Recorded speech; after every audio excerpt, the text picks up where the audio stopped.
This video is part 2 on self-defense in South Carolina. In part 1, we talked about 2 important facts you must concede when arguing self-defense. First is that you were at the crime scene, and second is that you did it, but your actions were legally justified. Today, we're going to discuss the legal requirements in a self-defense case.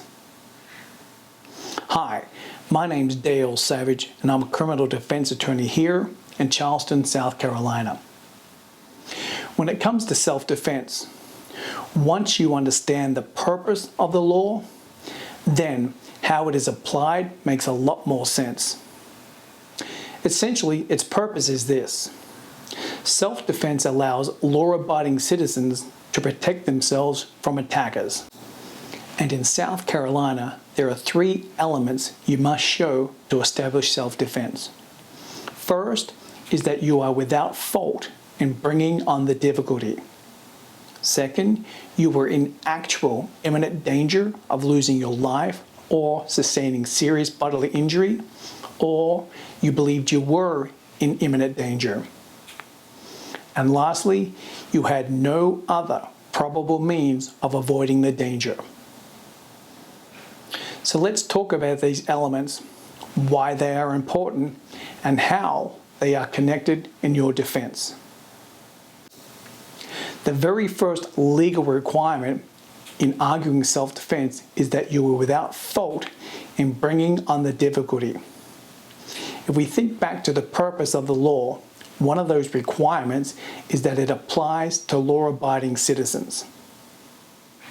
Our courts have said that you cannot start the problem and then claim self-defense. That's not law-abiding. This means you can't be the initial aggressor.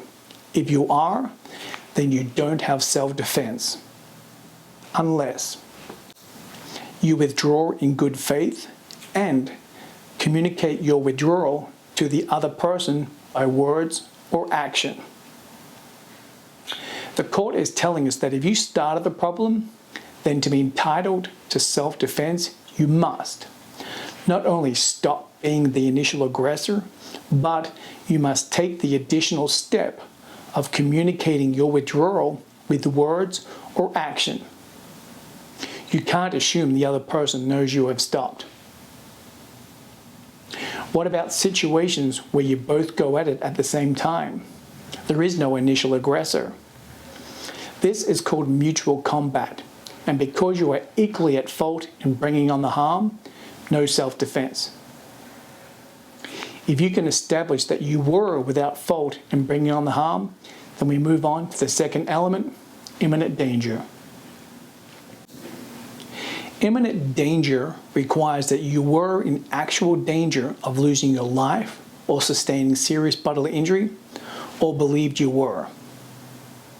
If you are faced with actual imminent danger, then the law says you do not have to wait to be attacked.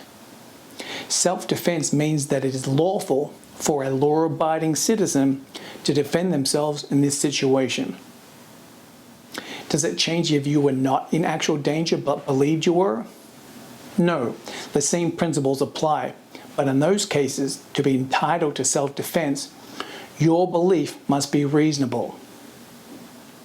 This means that if another person was in your position, they would have held the same belief.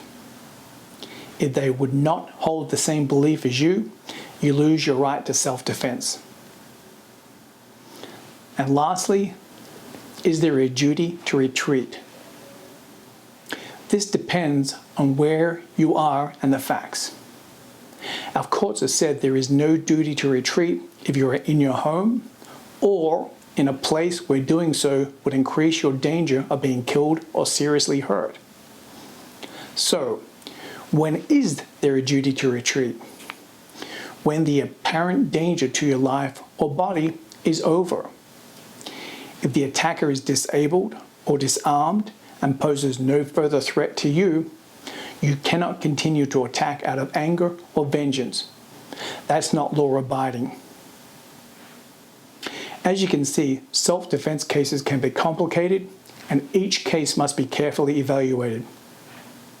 Good attorneys know this and will conduct a thorough investigation to determine if self-defense is the best defense available to you. I hope this video was helpful, and thanks for watching.